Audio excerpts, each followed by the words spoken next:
Hi everyone. Can you hear me? Yes. Okay. Yeah. Thanks for coming. My name's Hannes, and I'll be telling you a little bit more about the Land Guardian program that we have at Taku River Tlingit First Nation. And let me just start out by saying that I am not Tlingit, and I'm also relatively new to Atlin and to the Land Guardian program. But luckily, our three top Land Guardians are here in the room, and they've all been doing it their whole lives. So if there are any questions later, they're also available to talk to. Especially Trevor. And also, so that the slot is 25 minutes for this presentation. I don't think I can actually talk for 25 minutes. So you guys should interrupt if you have questions throughout. Just raise your hand, and let's keep this informal and open and kind of going both ways rather than just me talking at you guys. So I think everybody probably knows where Atlin is and all of that. So Juneau is right over here, we're up here, and the traditional territory of the Taku River Tlingit First Nation is kind of all of this. It's on the back. Oh yeah. Including the Taku River watershed, or the Canadian part of it, anyhow. So the Taku River Tlingit Land Guardian program acts as the eyes and ears of the First Nation on the traditional territory. That's its main mandate. In addition, it also kind of has this cultural mandate to revitalize the Tlingit traditional way of life, and to empower Tlingit citizens, and kind of to assert that Tlingit authority on the land and gather information that will inform our decision makers and kind of help them do their jobs. And so it's one of the older Land Guardian programs in Canada, and it's one of the better known ones, one of the flagship Land Guardian programs actually. So we're kind of proud of that for sure. It kind of all stems from the 1993 Constitution that TRT came up with. And there it says very clearly that our land looks after us and we look after our land. And the Land Guardian program is one way in which Taku River Tlingit First Nation looks after their land. So it all kind of, it first started with these bum gut patrols in the 1990s, which were kind of where people would go out on the land and make sure that meat wasn't wasted during hunting season, because as you all know that in the Tlingit way, every part of the animal is used, or to a way much greater degree than it is for white hunters. And so there was this bum gut patrol to basically ask hunters, hey, is there any part of the moose that you're not going to use? And if not, like, can we have it? So, because our elders would love to eat this moose heart or this moose nose or things like that. And then in 2003, the whole lands department went through this vision and management process and kind of came up with this direction to develop a wildlife watch program. And then in 2013, then the actual program finally took off with 2 part-time guardian positions, and one of them being here, Trevor. So he's been with it since the very, very beginning.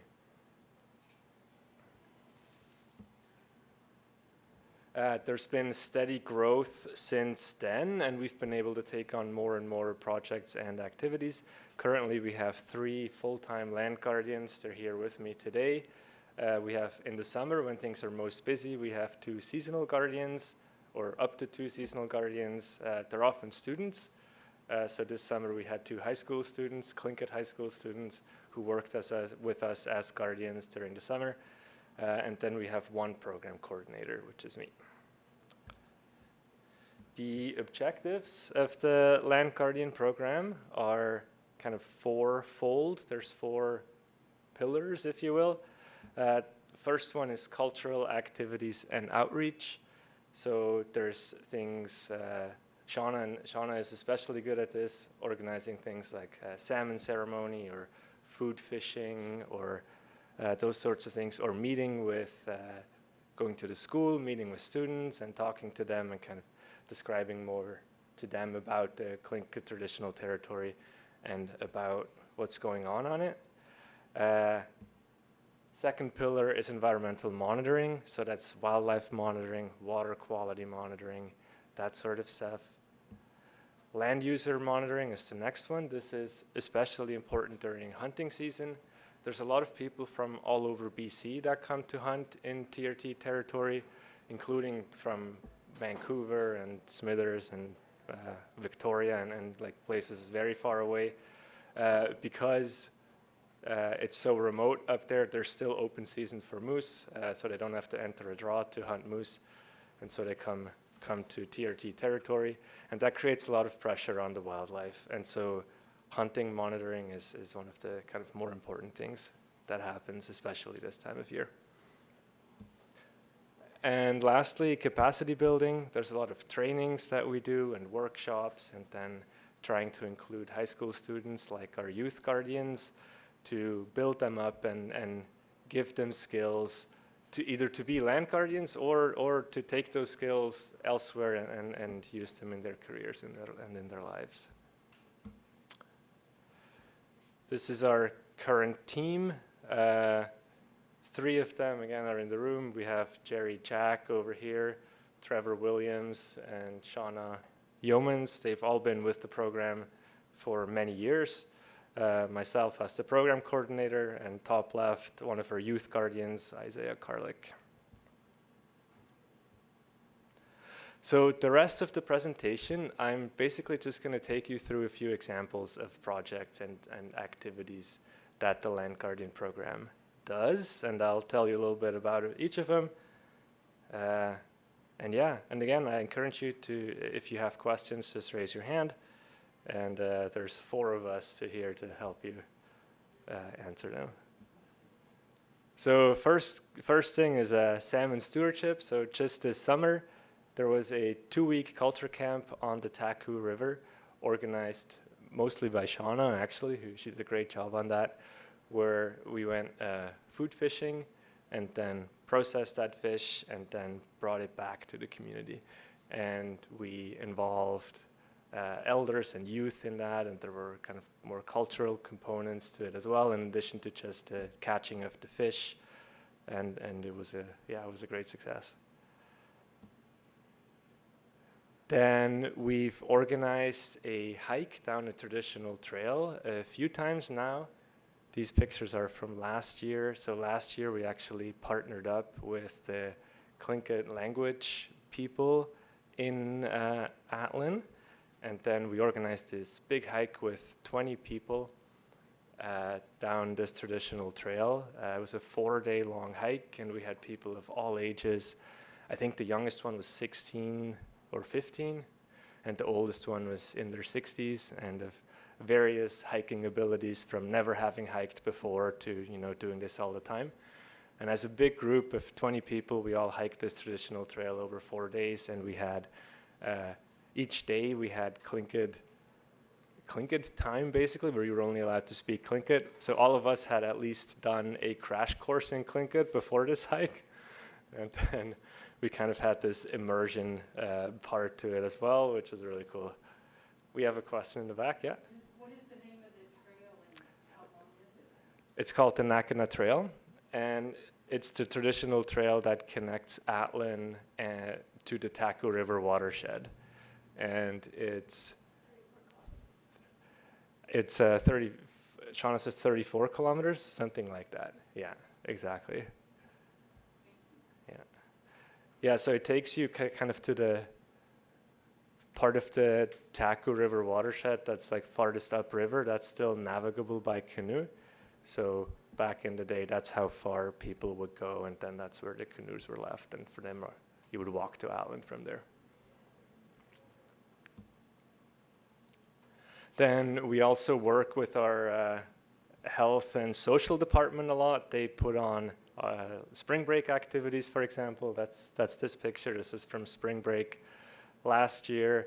And then we have the manpower and the skills and the equipment to kind of provide this logistical support.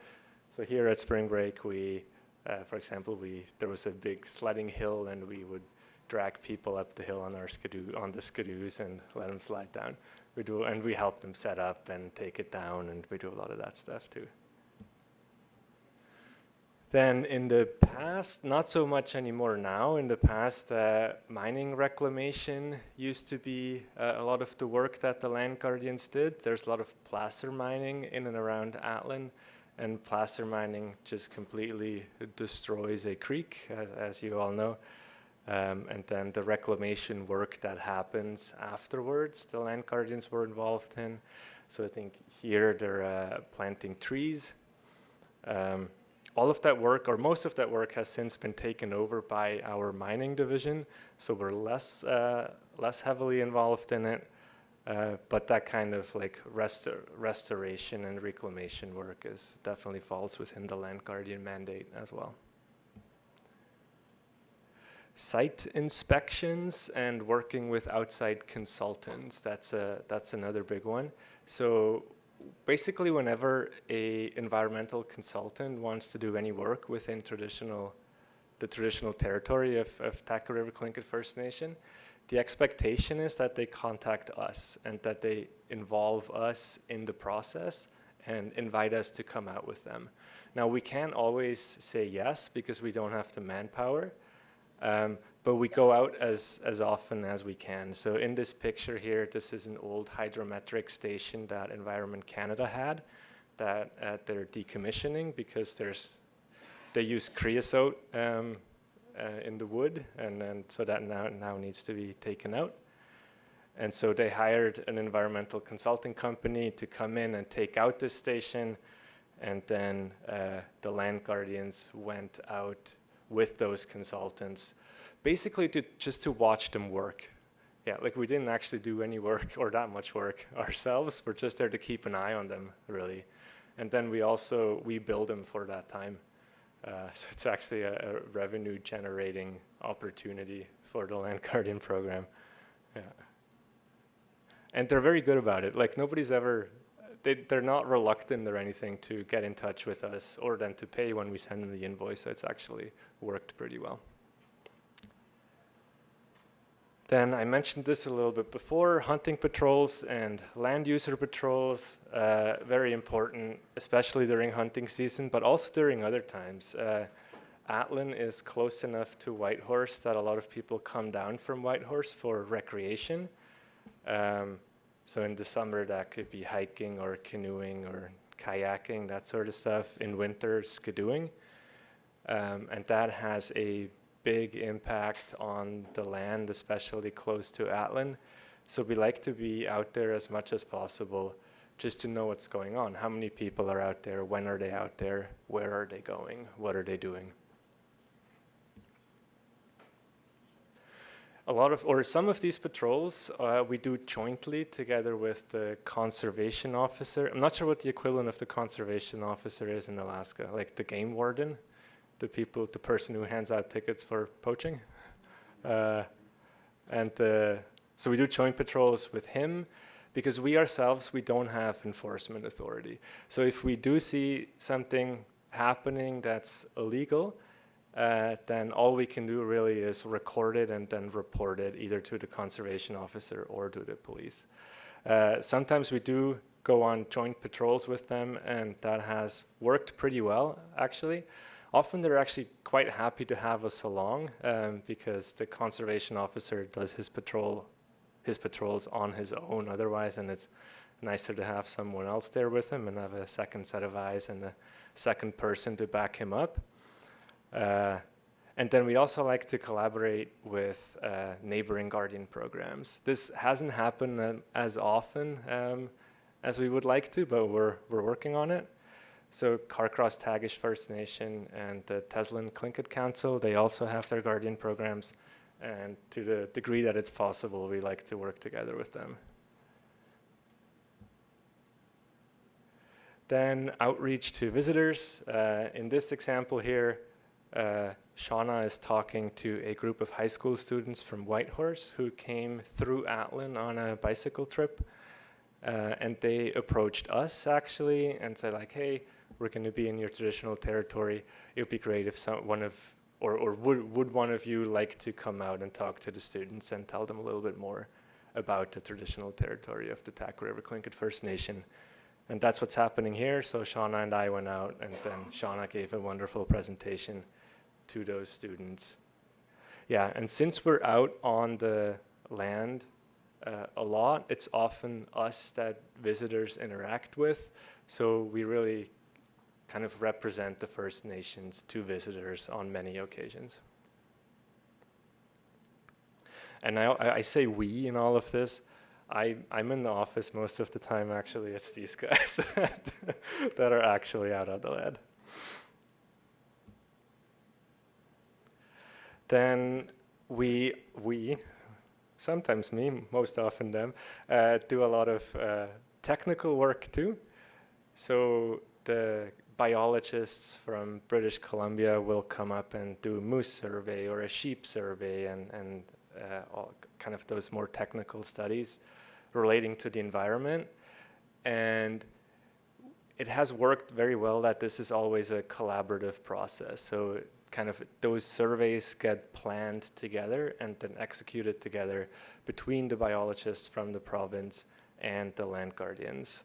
So in this example, this is from a moose survey that happened this summer, and that was, I think, 2 weeks of flying by helicopter together with the BC biologists to to inventory all the moose in order to set the quotas for hunting. Your summers look different to me. Yeah.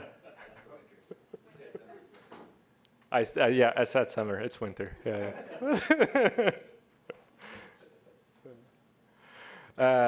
Same thing. The biologists from the province, they also do put GPS collars on sheep and on caribou, and the land guardians are involved with that. So again, that involves flying around in a helicopter and putting collars on animals, which is very cool to be a part of, and I think very important for Tlingit people to be a part of, because it's quite invasive and puts a lot of stress on animals, and it needs to be done in the most respectful way possible. And so I think it's very important to have the land guardians be a part of that. Osprey surveys, this is once a year. We go around on the lake, on Atlin Lake, and count every single osprey nest that we can find. Yes, please? Do you guys have mountain goats on your territory? Yeah, yes we do. Yeah. Caribou track surveys, this is kind of our bread and butter in winter. We go out on skidoos and kind of basically ride predetermined transects and count all the caribou tracks that we can find. This is all funded by Environment Canada. So we get money from them to go out and count caribou, essentially. Yeah. We have an archaeology division at Taku River Tlingit First Nation, and they do a lot of work, especially in summer, to inventory archaeological sites and do site assessments. And again, this is something that the land guardians are heavily involved with. And we also kind of do civic service, kind of public service kind of things. So this winter there were 2 stranded snowmobilers out from Whitehorse actually.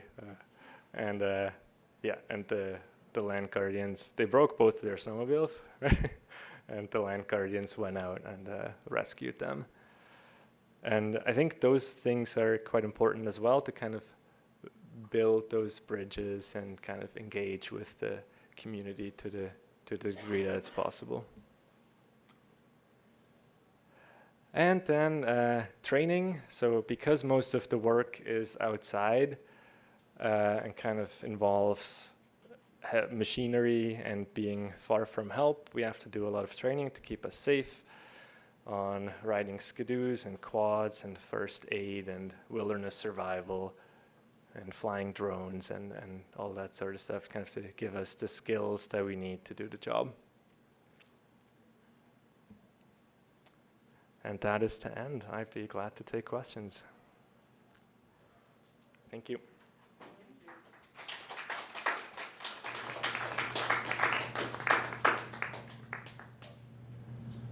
So you touched base on the high school program. How long usually is that program? Is it a good program? Sorry, where we have guardians, high school students. So this summer was the first summer actually, and we had 2 high school students from the Atlan High School, and they're both Tlingit students that were youth land guardians. And the cool thing about it is that they can get credit for it for school, so it counts towards their graduation. Yeah, but they're not volunteers. Like they're still employees of Taku River Tlingit First Nation, and we're able to pay them for their time. And actually, one of them, he wants to continue doing the work. So I had a talk with his teacher and the principal at the school, and we're able to arrange it that he's able to work a few days every month throughout the school year with us. And the school is totally on board with that, and he's going to get credit for it towards graduation. And yeah, this collaboration with the local school only just started recently, but it's looking very, very promising. Like that could be a thing going forward into the future, where we draw in people who are interested from high school, basically.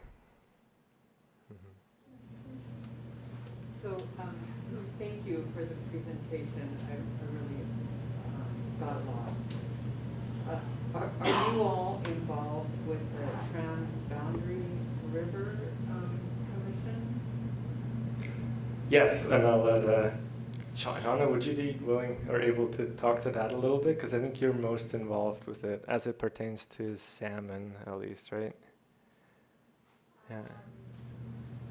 Yeah, I think like more of our leadership, more on a higher political level, is more engaged, and so I feel like we're more technical staff, and we get directed more by them. But there's been a lot of advocating, I think, from our level of engaging at that table. Okay. Also, the mining reclamation that you're doing with classroom mines, are you also involved at all with consulting or doing watching for the Tulsikwa mine? Yeah, you're referring to the Tulsikwa Chief mine that is in dire need of some reclamation. Yeah, so the mining division at TRTFN has kind of, since they've developed the capacity to do all of that, they're responsible for dealing with that. So we've been less involved with Tulsikwa Chief stuff. But I think in the past, there was a lot more involvement, right? Yeah. A lot of water sampling, site visits when they were starting reclamation work. Just to protect you guys mostly. For the bears. Oh, yeah. So does TRT have a lot of control over the mining and stuff? Or like, because I know like land claims is a big thing, right? And I know because when you council to settle our land claims, just about 30 years ago now. So is there lots of control? Do you guys have control of that, or? I can take a stab at an answer. So TRT never signed a treaty with Canada or with the province or with anyone. Rather, like what's in place is a series of government-to-government agreements. And so how it works in practice is that basically the British Columbia approves mining permits, but they don't do it without getting the green light from TRTFN first. So if TRTFN were to say no way, we don't want this mine, then BC wouldn't give the permit. I'm actually kind of shocked that you guys give those permits and allow it to happen. Well, we did, as a nation, develop a mining policy, and just this year, I'm not sure if it's finalized yet, but we've begun the groundwork on doing more placer, actually was, right? It was very general at first, but we we've learned we had to make it more in-depth and make. Because I know TTC, we don't allow any mining on our traditional territory at all. Just simply because we want it for our next generation down the road, like we talk about 7 generations, right? So we're really big on advocating for that. A lot of our forefathers behind us, we made sure that, so we should really sit down and talk at the table because we're like right, Yeah, we're that's just for behind sure. the mountains from each other. Yeah. So, There's more, I mean, our relationships aren't the greatest, but we do have working relationships with a lot of the placer mines around that one. I don't work in the mining part of, since it's taken on its own thing, they do their own thing now. But, it seems that the relationships are, I mean, I wouldn't say they're the best, I mean, don't quote me, but we are working with placer mines around that one too. And they come into the office, like the mining department, especially with the in-ground, they're trying to break ground.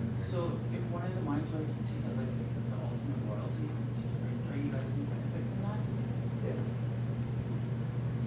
Like, sure? Yeah, so you would, in Canada, you come up with something called an IBA, which is an impact benefit agreement, for a mine, like a bigger mine. And, we have policies around what happens with that, when it does happen, if it does happen. If there's a mine that we say, hey, yeah, you can go ahead and do it. As it stands right now, we usually, like, I think most of the mines that are there are within legacy areas, which are mine sites that have been mined, for like, you know, ever since the 1800s or whatever, 1898 or whatever the gold rush was, right? So they've been mined there. They're just kind of going back and going through them again in a lot of these places. So there really isn't a lot of new ground being broken, to be honest. And what is being broken, like ground being broken, is stuff that's pre-existing, pre-land use plan, right? Because in British Columbia, we are a nation that has a land use plan with the government. So like this is like pre that, right? And then so they didn't have to go through that same process that there is now. So any new mine that comes up or is available has to go through a certain process that we've created. That's really good. Yeah. Because I know on our traditional territory, at the head of the lake, it's BC territory, so we're still in the works with Canada and BC for our what you call it? Basically our treaty rights, you know, so it's just really, so do you guys make sure that there's big cleanup and all that kind of stuff after mining, because mining is such a big. Yeah, reclamation is a big part of it, and so in British Columbia, they've changed their rules a lot. Like they hadn't changed their actual structure ever since the 1800s, right? So everything was kind of geared around gold pan, right? So it was like 0.5% was the royalty of BC or something like that, right? It's 0.5% of your gold. They have to kind of give back to BC, which is not a lot, right? It's almost nothing compared to what a miner could make. So they've changed all that, and then their bonding process is changing, is progressively changing and becoming more and more, because machinery is at a point where you could make millions of dollars in damages and then really just leave it and just go bankrupt. Say, hey, I went bankrupt, keep all the gold, put it in your pocket, and just take off. Not even claim it. And not even have to not claim it, or you know what I mean? And you can just have all the equipment there, so their bonding process is becoming way, way more. It's kind of like out of the scope of what I do, but I know a little bit about it. It's interesting because we are the next generation that's gonna be like taking Yeah. over, you know, Yeah. like for our First Nation. So one of the things with like legacy mines, right? These are old mine sites that have been around forever, and one of the things is when they go back in there and they go to mine it again, they have to reclaim it. Like sites that aren't reclaimed, they have to reclaim that as a part of their bond, as a part of their permit and their bond.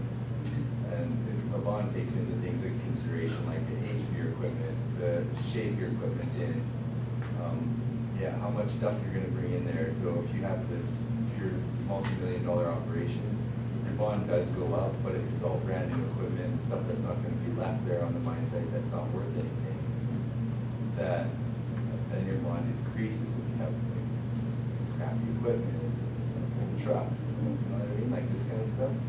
So the bonding has gone way up in price, and it's ever increasing. I don't even know where the cap is at the moment, but it's been increasing. I think it's increased like 500% in, I think 3 years so far. Because like, you know, bonding process for a mine site that was, you know, had probably $4-6 million worth of equipment on it was minimal, maybe like $5,000, right? And now it's more like $50,000 or $500,000 for that bonding process. So there is things are moving in the mining department, like it seems quite well lately. Zero, But- nothing at all. But yeah, to be honest, like some Cut of it this out. stuff, right? We don't have a treaty process, we can't do I that, know. right? Like, that's a part of what you guys. That's why I'm saying is that we negotiated. should work together, like, Yeah. to work together on that. Yeah. We're still working on our long term through the BC and stuff, so Yeah. I'm sure if we work together, we might have lots of process. Yeah. But really, if you really wanna talk to our mining division is the person to talk to, really. Yeah, Yeah. looks like you know what you know, I guess. Yeah. Do we have any other questions before we wrap it up? Yep. Aaron, go ahead. Yeah, also questions actually about like that new Polaris project we talked about a little bit down by Tulsa Chief. Did they, did those things happen before you had your land plan? The permits for that happened before you had your land plan in use? So that site is from 1948, I think, like just post-war, I think. So it's been there forever. I think the permit is from like 1948, and it's continued since. So it's long before, I think even First Nation could vote in Canada, so, the answer is no. Yes, no. Yeah, so I think they're just in like a testing process right now. They're courting new investors. Yeah. We had a question here. Yeah, hi, I'm Elizabeth Thomas. I work with Lincoln Heights Central Council in the Native Lands and Resources Department. And I'm just kind of wondering, overall, in your program and as a tribe, like what would you say your biggest successes in doing this work, and also your biggest challenge? No pressure. Sean is ready. I think for me as a youth, when I started in 2016, our focus was mining. It was heavily towards mining, and so for me, I think emotionally, that was the most challenging part, was going to these really historic mining sites where they would just like do like hydro mining, just blast the whole valley out. So that was really heavy on my spirit for a while, and so I think some of the biggest successes is probably one of the things that we kind of go by is that we are the product, the guardians are the product of the whole Guardian program, is to be able to create informed and engaged Tlingit citizens, and so there's not that many people my age that are engaged as heavily as I am in a lot of these issues, and so even just in the last 5 years, it's kind of a little more, just being so heavily engaged and dialed in on what's going on in so many areas. It's kind of scary getting older and seeing less and less young people in these spaces and taking up space. So I think, yeah, just being able to like come and present and share our knowledge, and I think that's some of our successes. And then I think this year, with our salmon resiliency camp, I started that project in 2017, I think, and we started with traditional knowledge interviews about salmon, and a year later we were able to get more funding, and we did a workshop in Juneau with DIA. And it was kind of on the back burner for a while with COVID, and then more funding opportunities came up, and we were able to